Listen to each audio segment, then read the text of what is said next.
പിതാവിൻ്റെയും പുത്രൻ്റെയും പരിശുദ്ധാത്മാവിൻ്റെയും നാമത്തിൽ ആമേൻ. ഈശോയിൽ ഏറ്റവും സ്നേഹമുള്ളവരെ, നമ്മളിന്ന് ചിന്തിക്കാനായിട്ട് പോകുന്നത് യേശുക്രിസ്തുവിൻ്റെ രണ്ടാം വരവിന് വേണ്ടി ഒരുങ്ങുന്നവർ അല്ലെ കാത്തിരിക്കുന്നവർ അവരുടെ പൗരത്വം സ്വർഗത്തിലാണ് എന്നുള്ളതിനെക്കുറിച്ചാണ്. നമ്മൾ കഴിഞ്ഞു പോയ കുറച്ച് നാളുകളായിട്ട് ഇപ്പോൾ എപ്പിസോഡുകൾ റെക്കോർഡ് ചെയ്യുന്നില്ലായിരുന്നു. ചില തിരക്കുകളൊക്കെ ഉള്ളത് കൊണ്ടാണ്. ആത്മീയമായ കാര്യങ്ങൾ തന്നെയാണ് പലതും. അപ്പോൾ നമ്മൾ വീണ്ടും കർത്താവിൻ്റെ രണ്ടാം വരവിനെക്കുറിച്ച് കുറച്ചും കൂടെ ആഴത്തിൽ ഇനിയുള്ള ക്ലാസ്സുകളിൽ ചിന്തിക്കുകയാണ്. വ്യാജ പ്രവാചകന്മാരെക്കുറിച്ചൊക്കെ കഴിഞ്ഞുപോയ സന്ദേശങ്ങൾ നമ്മൾ ചിന്തിക്കുകയുണ്ടായി. നമ്മൾ ബൈബിൾ ഇപ്രകാരം കാണുന്നുണ്ട്. ഫിലിപ്പിയർക്ക് എഴുതിയ ലേഖനം 3-ാം അധ്യായത്തിൽ അതിൻ്റെ 20 മുതലുള്ള തിരുവചനങ്ങൾ നമ്മളിങ്ങനെ വായിക്കുന്നു. ഭൗമികമായത് മാത്രം അവർ ചിന്തിക്കുന്നു, എന്നാൽ നമ്മുടെ പൗരത്വം സ്വർഗത്തിലാണ്. അവിടെ നിന്ന് ഒരു രക്ഷകനെ, കർത്താവായ യേശു ക്രിസ്തുവിനെ നാം കാത്തിരിക്കുന്നു. അപ്പോൾ അവിടെ വ്യക്തമായിട്ട് പറയുകയാണ്, നമ്മുടെ പൗരത്വം സ്വർഗത്തിലാണ്. അവിടെ നിന്ന് എന്ന് പറയുമ്പോൾ സ്വർഗത്തിൽ നിന്ന് കർത്താവായ യേശു ക്രിസ്തുവിനെ നാം കാത്തിരിക്കുന്നു. കഴിഞ്ഞു പോയ ആദ്യ സന്ദേശങ്ങളിലൊക്കെ നമ്മൾ ചിന്തിച്ചൊരു കാര്യമാണ്, കർത്താവ് രണ്ടാമത് ഭൂമിയിലേക്ക് വരുന്നു. ഒന്നാമത് വന്നതും രക്ഷിക്കാൻ വേണ്ടിയിട്ടാണ്, രണ്ടാമത് വരുന്നതും കർത്താവ് രക്ഷിക്കാൻ വേണ്ടിയിട്ടാണ്. അപ്പോൾ സ്വർഗത്തിൽ നിന്ന് കർത്താവ് എന്ത് ചെയ്യുന്നു? രക്ഷിക്കാനായിട്ട് കടന്നു വരുന്നു. ആ രക്ഷിക്കാൻ കടന്നു വരുന്ന കർത്താവിനെ കാത്തിരിക്കുന്നു. അപ്പോൾ അങ്ങനെ വരുന്ന കർത്താവിനെ ആര് കാത്തിരിക്കും എന്ന് ചോദിച്ചാൽ ഇവിടെ എഴുതി വച്ചിരിക്കുകയാണ്, സ്വർഗത്തിൽ പൗരത്വമുള്ള ഒരു വ്യക്തി എന്ന് പറയുമ്പോൾ ദൈവവചനം അനുസരിച്ച്, ദൈവഹിതം അനുസരിച്ച് ജീവിച്ച് മുന്നോട്ട് പോകുന്ന തിരഞ്ഞെടുക്കപ്പെട്ട ഒരു വ്യക്തി. ആ വ്യക്തി എന്ത് ചെയ്യുന്നു? കർത്താവിനെ കാത്തിരിക്കുന്നു. എന്നിട്ടിവിടെ പറയുകയാണ്, സകലത്തെയും തനിക്ക് കീഴ്പ്പെടുത്താൻ കഴിയുന്ന ശക്തി വഴി അവൻ നമ്മുടെ ദുർബല ശരീരത്തെ തൻ്റെ മഹത്വമുള്ള ശരീരം പോലെ രൂപാന്തരപ്പെടുത്തും. നമ്മുടെ രൂപാന്തരത്തിൻ്റെ മേഖലയെക്കുറിച്ച് അടുത്ത സന്ദേശത്തിൽ ചിന്തിക്കും. അപ്പോൾ ഇവിടെ വ്യക്തമായിട്ട് പറയുകയാണ്, ഭൗമികമായത് ചിന്തിക്കുന്നവർക്കൊരിക്കലും സ്വർഗത്തിലെ പൗരത്വം ലഭിക്കുകയില്ല. നമുക്കറിയാം, പൗരത്വം എന്ന വാക്കുകൊണ്ട് ഉദ്ദേശിക്കുന്നത് എന്താണെന്ന് വെച്ച് കഴിഞ്ഞാൽ, നമ്മളവിടെ കാണുന്നൊരു കാര്യം സിറ്റിസൺഷിപ്പ് എന്ന് പറയും ഇംഗ്ലീഷിൽ. അപ്പോൾ സ്വർഗത്തിലൊരു അംഗത്വം ആണ് എന്ന് പറയുമ്പോൾ സ്വർഗത്തിൻ്റേതായ എല്ലാ കാര്യങ്ങളും നമുക്ക് അനുഭവിക്കാനായിട്ട് സാധിക്കും. ഇന്ത്യൻ പൗരനെന്ന് പറയുമ്പോൾ ഇന്ത്യയുടെ ജനാധിപത്യ വ്യവസ്ഥ അനുസരിച്ചുള്ള എല്ലാ കാര്യങ്ങളും ആ വ്യക്തിക്ക് അനുഭവിക്കാൻ സാധിക്കും. ഇന്ത്യക്കകത്ത് ജീവിക്കാനായിട്ട് സാധിക്കുന്നു. ഇന്ത്യയുടേതായിരിക്കുന്ന ഓരോ നിയമപരമായിട്ടുള്ള മേഖലകൾക്കനുസരിച്ചുള്ള എല്ലാ അവകാശങ്ങൾക്കും ആ വ്യക്തി വിധേയപ്പെട്ടിരിക്കുന്നു, അല്ലെങ്കിൽ ആ വ്യക്തി അതിന് അർഹയാണ് എന്നുള്ളതാണ്. ചിലർ വിദേശങ്ങളിൽ പോയിട്ട് 2 ഇരട്ട പൗരത്വമുള്ള ആൾക്കാരുണ്ട്. അപ്പോൾ 2 സ്ഥലത്ത് പൗരത്വമുള്ള മനുഷ്യരുണ്ട്. പക്ഷേ ഇവിടെ 2 പൗരത്വമില്ല, ഒറ്റ പൗരത്വമേ ഉള്ളൂ. ഭൂമിയിലാണ് നമ്മൾ ജീവിക്കുന്നതെങ്കിലും നമ്മുടെ പൗരത്വം സ്വർഗത്തിലാണ്. അപ്പോൾ സ്വർഗത്തിൽ പൗരത്വം ഉണ്ടാകാൻ വേണ്ടി ആഗ്രഹിക്കുക, അല്ലെങ്കിൽ അതിനുവേണ്ടി പരിശ്രമിക്കുക. നിങ്ങൾ ഏതെല്ലാം ചിലർ ചിന്തിക്കുന്നത് ഇങ്ങനെയാണ്, ഒരുപാട് വിദേശ രാജ്യങ്ങളിൽ പോകുന്നവരുണ്ടാകാം, ലോകത്തിൻ്റെ പല ഭാഗങ്ങളിൽ പോകുന്നവരുണ്ടാകാം, ചിലരൊക്കെ അവിടെ പോയി സെറ്റിലായിട്ടുള്ളവരുണ്ടാകാം. എന്നാൽ നമ്മൾ അറിഞ്ഞിരിക്കേണ്ട ഒരു കാര്യം, നിങ്ങൾ ലോകത്തിൽ എവിടെയാണെങ്കിലും, ഏതെല്ലാം രാജ്യത്താണെങ്കിലും, ഇന്ത്യയിലാണെങ്കിലും കേരളത്തിലാണെങ്കിലും ലോകത്തിൻ്റെ ഏത് ഭാഗത്ത് പോയാലും നമ്മുടെ യഥാർത്ഥ പൗരത്വം ഉണ്ടാകേണ്ടത് സ്വർഗത്തിലാണ്. അപ്പോൾ കർത്താവിന് രണ്ടാമത്തെ വരവിന് വേണ്ടി ഒരുങ്ങുന്ന ഒരു വ്യക്തിക്ക് മാത്രമേ സ്വർഗത്തിൽ പൗരത്വം ലഭിക്കുകയുള്ളൂ എന്നുള്ളതാണ്. കാരണം കർത്താവിൻ്റെ വരവോടുകൂടി ഈ വ്യക്തി എന്ത് ചെയ്യുകയാണ്? സ്വർഗത്തിലേക്ക് എത്തപ്പെടുന്നു, പിതാവിൻ്റെ ഭവനത്തിൽ ആയിരിക്കും. നമ്മൾ ബൈബിൾ വായിക്കുമ്പം കാണാൻ പറ്റുന്നൊരു കാര്യമാണ്. യോഹന്നാൻ സുവിശേഷം 14:2 നമ്മൾ വായിക്കുന്നുണ്ട്, എൻ്റെ പിതാവിൻ്റെ ഭവനത്തിൽ അനേകം വാസസ്ഥലങ്ങളുണ്ട്, ഇല്ലായിരുന്നെങ്കിൽ നിങ്ങൾക്ക് സ്ഥലമൊരുക്കാൻ പോകുന്നുവെന്ന് ഞാൻ നിങ്ങളോട് പറയുമായിരുന്നു. എന്നിട്ട് പറയുകയാണ്, ഞാൻ പോയി നിങ്ങൾക്ക് സ്ഥലം ഒരുക്കി കഴിയുമ്പോൾ ഞാൻ ആയിരിക്കുന്നിടത്ത് നിങ്ങളും ആയിരിക്കേണ്ടതിന് ഞാൻ വീണ്ടും വന്ന് നിങ്ങളെയും കൂട്ടിക്കൊണ്ടു പോകും.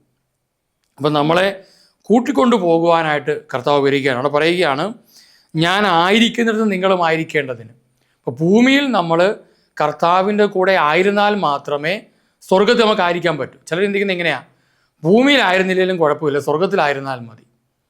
ഇപ്പോൾ ചില ചിലരൊക്കെ എന്നോട്, ചില സഹോദരങ്ങളൊക്കെ എന്നോട് ചോദിക്കുന്നൊരു ചോദ്യമാണ്, നിങ്ങൾ കുറേ നാളായിട്ട് ഈ രണ്ടാം വരവും കാര്യങ്ങളൊക്കെ പറയുന്നുണ്ടല്ലോ, കത്തോലിക്ക സഭ അതിനെക്കുറിച്ചൊക്കെയുള്ള വ്യക്തമായ പഠനങ്ങൾ നൽകിയിട്ടുണ്ടെങ്കിലും സഭയിലധികം പ്രഘോഷിക്കപ്പെടുന്നില്ല. അതുകൊണ്ട് തന്നെ ഒരുപാട് പേര് അജ്ഞരാണ്. അപ്പം പലരും ചോദിക്കുന്നൊരു ചോദ്യമാണ്, നിങ്ങളിങ്ങനെ കുറേ കാര്യങ്ങളൊക്കെ പറഞ്ഞ് രണ്ടാം വരവിനെക്കുറിച്ചൊക്കെ പറയുന്നുണ്ട്, പക്ഷേ ഇതൊക്കെ സംഭവിക്കുന്നതാണോ എന്നൊക്കെ പറഞ്ഞ് കളിയാക്കാറുണ്ട്. അപ്പം അതൊന്നും കേൾക്കുമ്പോൾ നമുക്ക് വിഷമമൊന്നും ഉണ്ടാകത്തില്ല. കാരണം പത്രോസ്ലീഹയുടെ 2-ാം ലേഖനം 3-ാം അധ്യായം 3-ാം തീയതി നമ്മൾ വായിക്കുന്നുണ്ട്, ആദ്യം തന്നെ നിങ്ങളിത് മനസ്സിലാക്കണം, അധമ വികാരങ്ങൾക്ക് അടിമപ്പെട്ട് ജീവിക്കുന്ന നിന്ദകർ, ഇവരെക്കുറിച്ചാണ് പറയുന്നത്. ഭൗമികമായിട്ട് ജീവിക്കുന്ന മനുഷ്യർ, ഭൂമി മാത്രം മതി എന്ന് വെച്ചാൽ ഇവിടെ ജോലിയുണ്ട്, സമാധാനം, കുറച്ച് കാര്യങ്ങളൊക്കെ ഉണ്ട്, വസ്തുവകകളൊക്കെ ഉണ്ട്, വീടുണ്ട്, നല്ലൊരു ജോലിയുണ്ട്, പ്രത്യേകിച്ച് ഗവൺമെൻറ് ജോലിയാണെങ്കിൽ പെൻഷനുണ്ട്, കാര്യങ്ങളൊക്കെ ഉണ്ട്, എല്ലാം ഒക്കെ ഉണ്ട്, സെറ്റപ്പാണ്, ഞാനിവിടെ കുഴപ്പമൊന്നുമില്ല, ഞാൻ അങ്ങനെ ഇവിടെ ഒരു സുരക്ഷിതനാണ്. ചില ഇൻഷുറൻസ് ഒക്കെ എടുത്ത് സുരക്ഷിതരായിട്ടിരിക്കുകയാണ്. ചില പറയും എൻ്റെ മക്കളെല്ലാം വിദേശത്താണ്, അതുകൊണ്ട് ഞാൻ നല്ല രീതിയിൽ സെറ്റിലായിരിക്കുകയാണ്. ചില മക്കളാണെങ്കിൽ മാതാപിതാക്കളെ ഇവിടുന്ന് വിദേശത്തേക്ക് കൊണ്ടുപോയിട്ടുണ്ട്. അപ്പോൾ അങ്ങനെ കൊണ്ടുപോയി അവിടെ താമസിപ്പിക്കുന്നുണ്ട്. അപ്പോൾ അതുകൊണ്ട് ഞങ്ങൾക്കിനി അത്യാവശ്യം പണവും കാര്യങ്ങളും ഒക്കെ ഉണ്ട്, അതുകൊണ്ട് ഇനി കുഴപ്പമൊന്നുമില്ല, ഇനി ഒന്നിൻ്റെയും ആവശ്യമില്ല, ഇനി അങ്ങ് മരിച്ചാലും മതി, കുറച്ചാൾ ജീവിക്കുക, അത് കഴിഞ്ഞ് മരിച്ചാലും മതി എന്നൊക്കെ ചിന്തിക്കുന്നവരുണ്ട്. അപ്പോൾ അവരോടൊക്കെ ഞാൻ ചിലപ്പോൾ അങ്ങനെ സംസാരിച്ച് വരുന്നതോടെ ഞാൻ ചോദിക്കാറുണ്ട്, നിങ്ങൾ ഈ മരിച്ചു കഴിഞ്ഞിട്ട് എങ്ങോട്ടായി പോകുന്നത്? മരണം കഴിഞ്ഞിട്ട് നിങ്ങൾ എന്താ ചെയ്യുക? അതിനെക്കുറിച്ച് അവർക്ക് അറിയില്ല. അവർ ചിന്തിക്കുന്നത് മരണത്തോടു കൂടി എല്ലാം അവസാനിക്കുന്നുള്ളതാണ്. മരണത്തോടു കൂടി അവസാനിക്കുന്ന ഒരു വ്യക്തിക്ക്, അങ്ങനെ ചിന്തിക്കുന്ന ഒരു വ്യക്തിക്ക് രണ്ടാം വരവ് പ്രസക്തമായിരിക്കില്ല. കാരണം നമ്മൾ മരിച്ച് നമ്മൾ പിതാവിൻ്റെ ഭവനത്തിലേക്ക് പോകുന്നു എന്ന് ഉറപ്പുള്ള ഒരു വ്യക്തിക്ക് മാത്രമേ കർത്താവിൻ്റെ രണ്ടാം വരവ് പ്രസക്തമായിട്ട് ചിന്തിക്കാൻ പറ്റൂ. അതുകൊണ്ടാണ് ഈ ഭൂമിയിലെ കാര്യങ്ങൾക്ക് വലിയ പ്രസക്തി കൊടുത്ത്, ഭൂമിയിലെ കാര്യങ്ങൾക്ക് ആവശ്യമാണ്, എന്നാൽ അതിന് വലിയ പ്രസക്തി കൊടുത്തു പോകുന്ന ഒരുപാട് മനുഷ്യരുണ്ട്. അതുകൊണ്ട് എന്ത് പറ്റുമെന്ന് വെച്ച് കഴിഞ്ഞാൽ അവരുടെ ജീവിതത്തിന് ഒരു ക്രിസ്തു ലക്ഷ്യം ഇല്ലാതെ അവർ ജീവിക്കും. ക്രിസ്തുവുമായിട്ട് ബന്ധപ്പെട്ട ലക്ഷ്യമില്ല, അവർക്ക് ഇഷ്ടമുള്ള കണക്ക് ജീവിക്കുന്നു, കുറേ തത്വങ്ങളും ആശയങ്ങളും ഒക്കെ ആയിട്ട് അവരിങ്ങനെ മുന്നോട്ട് പോകുന്നു. ഞാൻ ആർക്ക് ശല്യം ഉണ്ടാകുന്നില്ല, ഞാൻ രാവിലെ എഴുന്നേറ്റ് പള്ളിയിൽ പോകുന്നു, തിരിച്ചു വരുന്നു, എൻ്റെ വീട്ടിലെ കാര്യങ്ങളൊക്കെ നോക്കുന്നു, ചിലപ്പോൾ റിട്ടയർമെൻറ്റ് ജീവിതമാണെങ്കിൽ അങ്ങനെയൊക്കെ അങ്ങ് പോകുന്നു, കുറച്ച് പ്രാർത്ഥിക്കുന്നു, വൈകുന്നേരം ജപമാലയും പ്രാർത്ഥനയൊക്കെ ചൊല്ലി എൻ്റെ ഒരു ദിവസം അവസാനിപ്പിക്കുന്നു.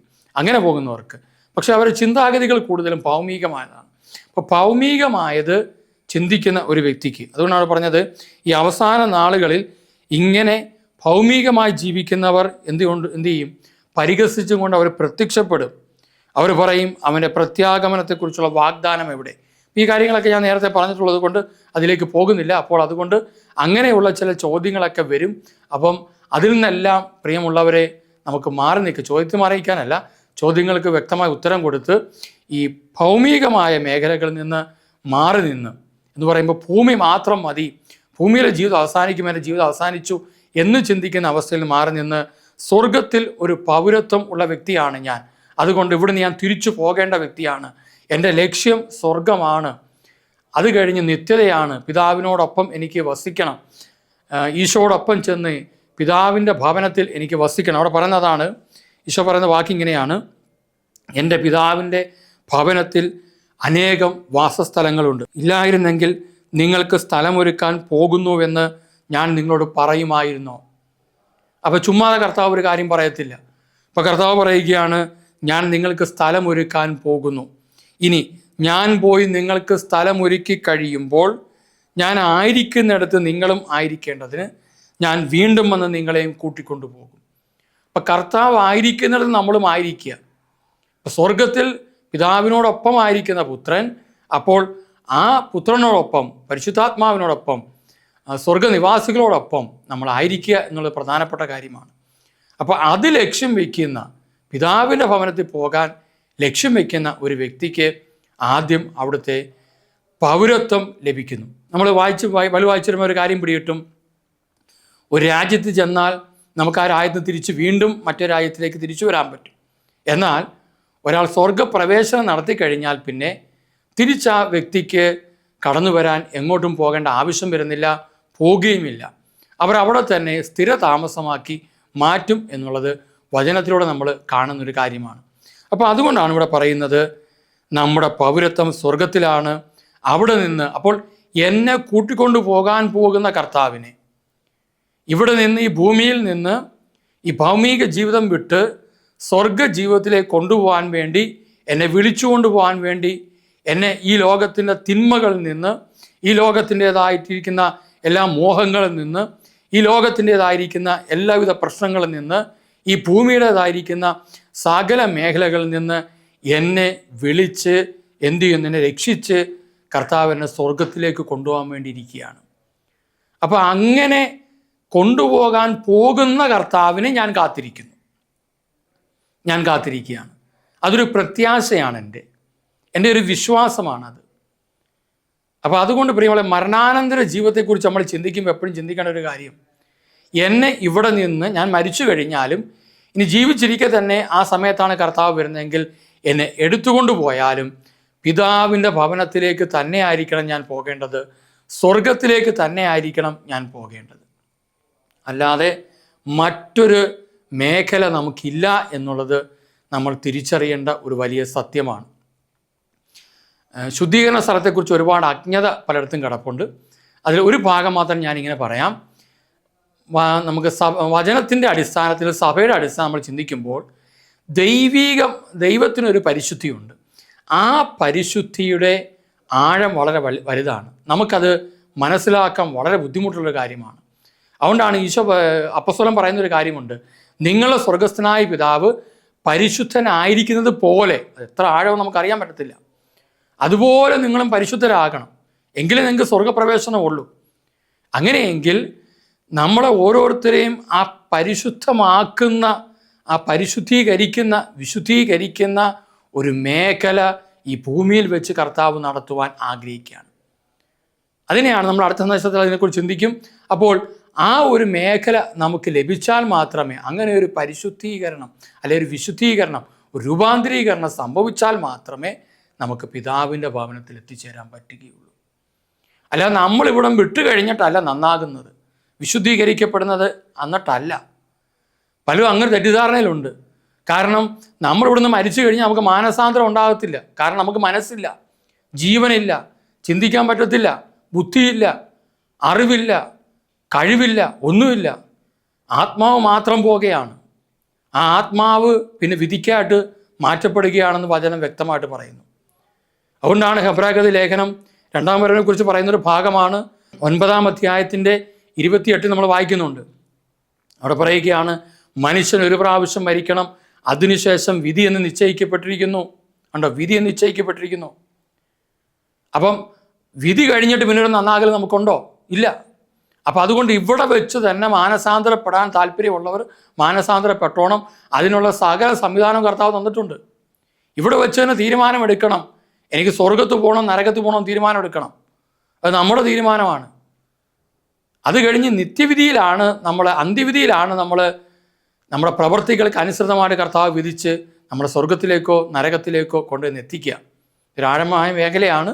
എങ്കിലും ചിലപ്പോൾ ഈ നിത്യതയെക്കുറിച്ച് വലിയ ബോധ്യമില്ലാത്തവർക്ക് ചിലപ്പോൾ ഈ സന്ദേശം കേൾക്കുമ്പോൾ കുറച്ച് കൺഫ്യൂഷനൊക്കെ ഉണ്ടാകും. കാരണം നമ്മൾ അങ്ങനെ എങ്ങനെയും തട്ടിക്കൂട്ടി സ്വർഗത്ത് പോകാമെന്നൊക്കെ വിചാരിക്കുന്ന ഒരു കാലഘട്ടത്തിൽ നമ്മൾ ജീവിക്കുന്ന, അങ്ങനെയുള്ള പഠനങ്ങൾ വർദ്ധിച്ചുകൊണ്ടിരിക്കുക.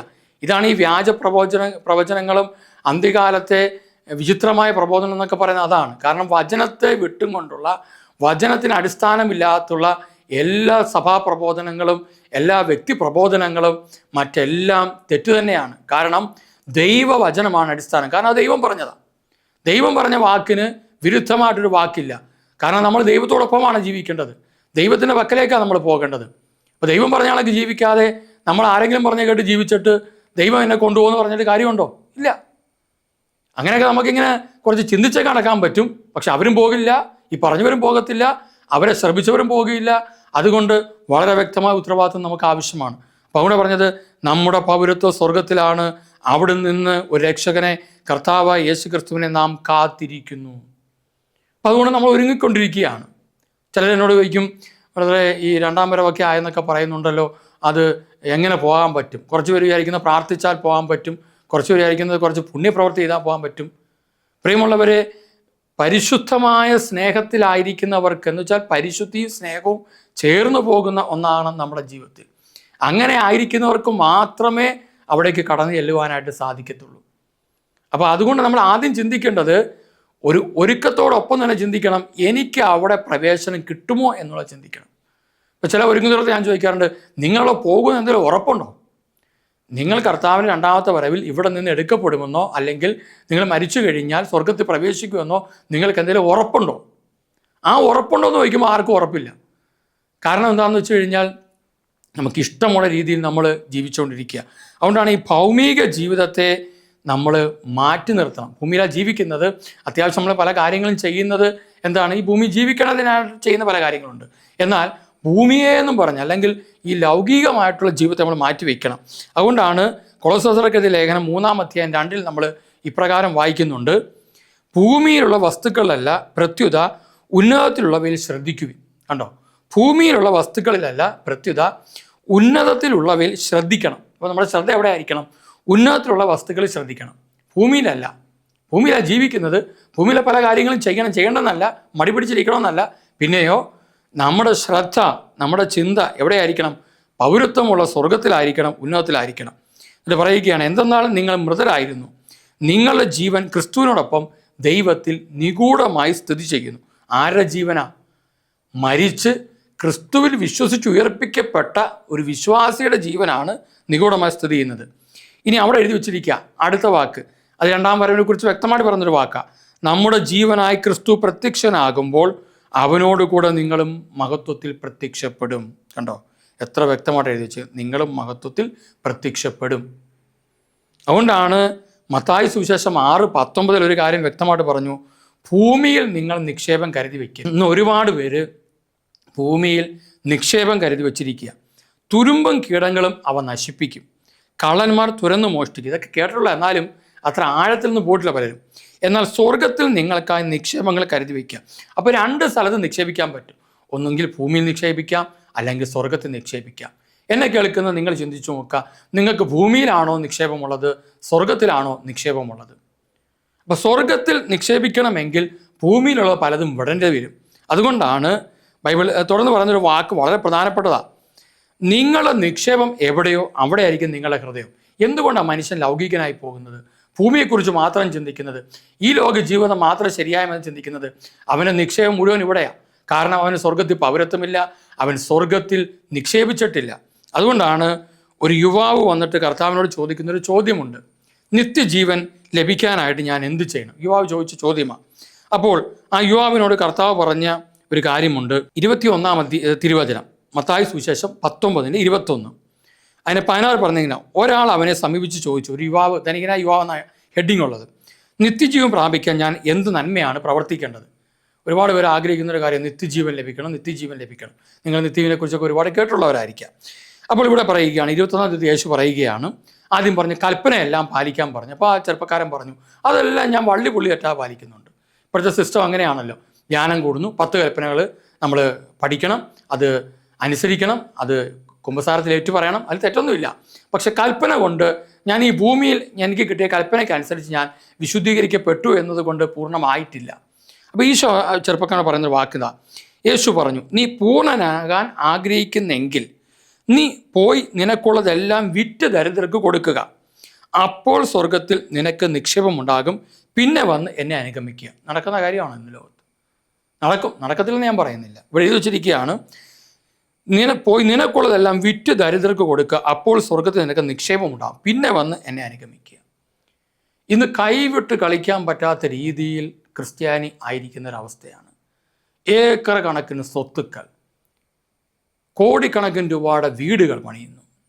നമുക്ക് താമസിക്കാൻ ഭവനം ആവശ്യമാണ്, പക്ഷേ ഒരു ഭവനത്തിൻ്റെ നിർമ്മാണത്തിൽ നമുക്ക് താമസിക്കാനുള്ള രീതിയിൽ അത് പണിഞ്ഞ് പരമാവധി ചെലവ് ചുരുക്കി അത്യാവശ്യ സൗകര്യങ്ങളോടുകൂടി പണിയാൻ പറ്റും. പക്ഷെ അങ്ങനല്ല. പിന്നെയോ 3-4 കോടി രൂപയുടെ ഭവനങ്ങൾ പണിയുന്നു, ഏക്കർ കണക്കിന് സ്വത്തുക്കൾ സമ്പാദിച്ചിടുന്നു.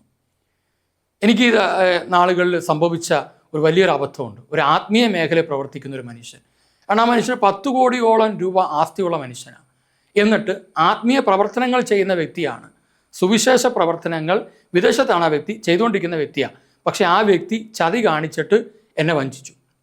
ഞാനത് പറഞ്ഞതിൻ്റെ കാര്യം എന്താണെന്നറിയാമോ? എത്ര കിട്ടിയാലും മുഴുക്കാത്ത മനുഷ്യൻ, എത്ര ഉണ്ടെങ്കിലും എന്നിട്ട് എപ്പോഴും ദാരിദ്ര്യം പറഞ്ഞുകൊണ്ടിരിക്കും. എൻ്റെ കയ്യിലൊന്നുമില്ല, എൻ്റെ കയ്യിലൊന്നുമില്ല, എനിക്കൊന്നും ചെയ്യാൻ പറ്റുന്നില്ല, എൻ്റെ കയ്യിലൊന്നുമില്ല. മാസം 10 ലക്ഷം രൂപയെങ്കിലും ശമ്പളം കിട്ടും, പക്ഷേ എന്നും ദാരിദ്ര്യമേ പറയാനുള്ളൂ, നേരമുള്ളൂ. എപ്പോഴും പിച്ചത്തരം പറഞ്ഞുകൊണ്ടിരിക്കും, എപ്പോഴും ഇങ്ങനെ ദാരിദ്ര്യം പറഞ്ഞുകൊണ്ടിരിക്കും. അങ്ങനെ പറഞ്ഞ് രോഗിയും ദരിദ്രനും തകർച്ചിലുമൊക്കെ ആയിപ്പോകുന്ന ഒരുപാട് പേരുണ്ട്. ഒരു തുണ്ട് ഭൂമിക്ക് വേണ്ടി വഴക്കൂടുന്നവർ, അല്പം ഒന്ന് സഹകരിച്ച് ഒരിച്ച് വഴി കൊടുക്കാനോ, അല്ലെങ്കിൽ ഞാൻ ഓർക്കുന്ന ഒരു വ്യക്തിയാണ്, ആ വ്യക്തി വഴി കൊടുക്കത്തില്ല, ശുശ്രൂഷകനാണ്. അതാണ് ഏറ്റവും സങ്കടം വന്നത്. മറ്റുള്ളവർക്ക് വഴി കൊടുക്കത്തില്ല. അവർക്ക് നടന്നു പോകാനുള്ള വഴിയിൽ കെട്ടിക്കിടക്കുന്ന വെള്ളം ഒരു പൈപ്പിൽ കൂടെ അപ്പുറത്തോട്ട് വിട്ടാൽ മതി, ഒരു ഇച്ചിരി സഹായിച്ചാൽ മതി, ചെയ്യത്തില്ല. പക്ഷേ വലിയ വലിയ ബോധ്യങ്ങളാണ് പഠിപ്പിക്കുന്നത്. ഞാനിത് പറയുന്നത് ആരെയും വിധിക്കാനല്ല. പിന്നെയോ പ്രിയമുള്ളവരെ, നമുക്ക് കരുണ കാണിക്കാൻ പറ്റുമെങ്കിൽ കരുണ കാണിക്കും. ഇതെല്ലാം കെട്ടിപ്പിടിച്ച് നമ്മൾ കൊണ്ടുപോകാൻ പോകുന്നുണ്ടോ? ഞാനത് പറയുമ്പോൾ എനിക്ക് സ്വന്തമായിട്ട് ഒന്നും തന്നെ ഇല്ല, ഒരു ഭവനമോ സ്ഥലമോ ഇല്ലാത്ത ഒരു മനുഷ്യനാണ് ഞാൻ. കാരണം എനിക്ക് വ്യക്തമായിട്ട് അറിയാം ഇവിടെ ജീവിക്കാൻ വേണം നമുക്ക്. ഞാൻ വാടകയ്ക്ക് താമസിക്കുന്നു, പക്ഷേ എനിക്ക് ഇവിടെ ജീവിക്കാൻ നമുക്ക് സ്ഥലങ്ങൾ വേണം, അല്ലെങ്കിൽ ചെറുതായിട്ട് എന്തെങ്കിലുമൊക്കെ വേണം, വേണ്ടത് ഞാൻ പറയുന്നില്ല. പക്ഷെ നമ്മുടെ പൗരത്വ സ്വർഗത്തിലാണ്. അവിടെ നിക്ഷേപിക്കത്തില്ല. ഏറ്റവും അവസാനം തക്കാളി പെട്ടിക്കകത്ത് അടക്കുന്നത് എന്ന് പറയുമ്പം ഈ ശവപ്പെട്ടി ഉണ്ടാക്കുന്നത് തക്കാളി കൊണ്ടുവരുന്ന പെട്ടി, അല്ലെങ്കിൽ ഈ ഗ്ലാസ് ഒക്കെ കൊണ്ടുവരുന്ന പെട്ടികളുണ്ട്. അതിൻ്റെ പലകയുണ്ട്. ആ പലക എടുത്തിട്ട് നല്ലവണ്ണം ഒന്ന് സെറ്റ് ചെയ്ത് അടിച്ചിട്ട് അതിൻ്റെ മുകളിൽ ഇപ്പോൾ എല്ലാ ടൈപ്പിലുള്ള ഫ്ലെക്സ് പോലത്തെ സാധനം കിട്ടും, അത് മേടിച്ചാൽ ഒട്ടിക്കുക.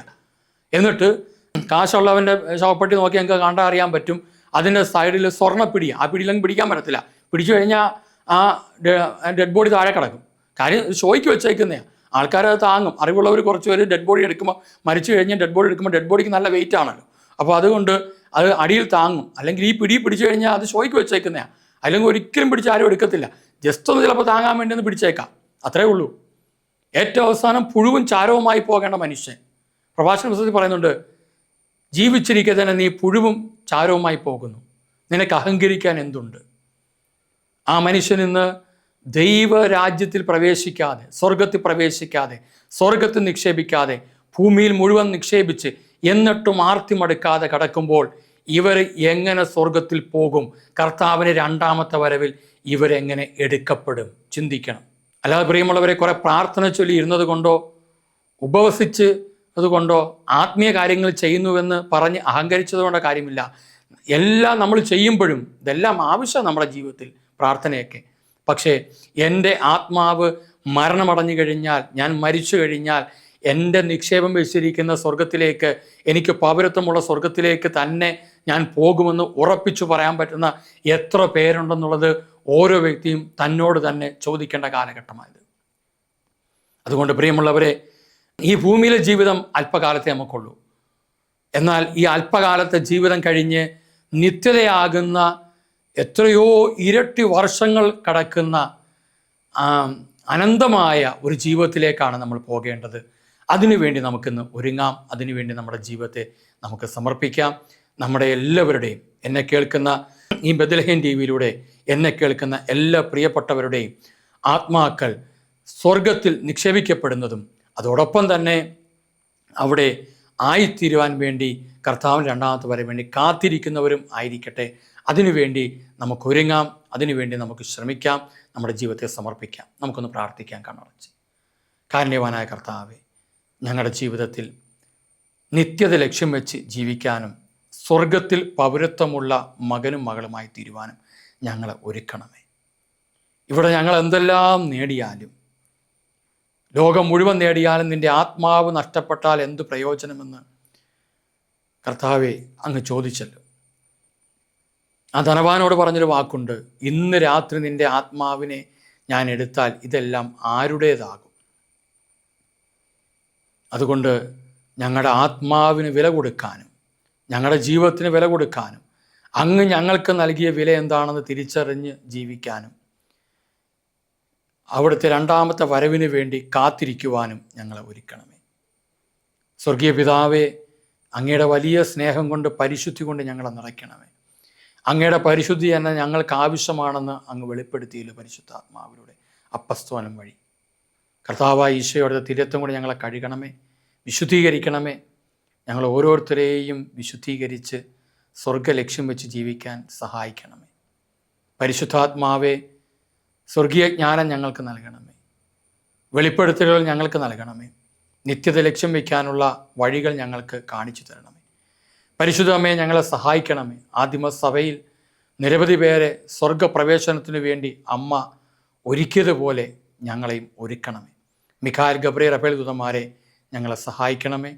പിതാവിൻ്റെയും പുത്രൻ്റെയും പരിശുദ്ധാത്മാവിൻ്റെയും നാമത്തിൽ ആമേൻ. ഈ ശുശ്രൂഷയെ പങ്കെടുത്ത നിങ്ങൾക്കെല്ലാവർക്കും നന്ദി. കർത്താവ് നിങ്ങളെല്ലാവരെയും സമർത്ഥമായിട്ട് അനുഗ്രഹിക്കട്ടെ. Praise the Lord. Thank you.